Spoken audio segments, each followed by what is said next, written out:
Hello, good morning vlog for today. Ito nga ay naghahanda na kami para sa aming project na Yangpo. Siyempre, bago ang lahat ay kailangan natin ay mag-picture at mag-video. Alam nyo naman ang Pilipino, kailangan picture at video muna ang lahat. Ito nga, nagtatry na kami. Tinatry namin kung may lalapit sa amin.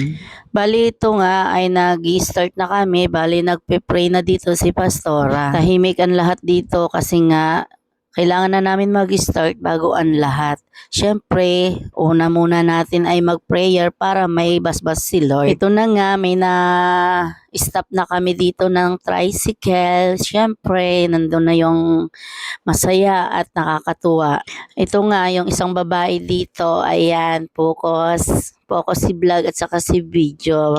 Dito nga pala mga kasisilab ay nag-aantay kami dito sa mga dumadaan ng mga may sasakyan. Ay salamat naman may tumigil naman dito na tricycle at kotse. Bale, pinagpe-pray lang namin sila dito mga kasisilab. Ay syempre, masaya kami kasi nga may napapa-stop kami dito. Sinasabayan namin yung stoplight. Grabe nga, nakakatuwa sa sobrang dami ng sasakyan. Nandun na nga yung pagta-traffic. Syempre, hindi maiwasan nyo. Yung dalawang babae nga dito, oh, ayan, sige.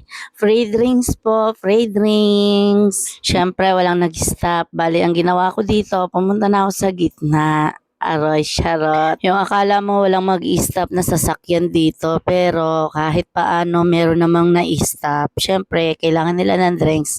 Ayun nga, umaagos na naman yung sasakyan kasi nga nag-stoplight na naman doon sa dulo. Hanggang dito na lang po ang aking vlog. Thank you for watching. God bless.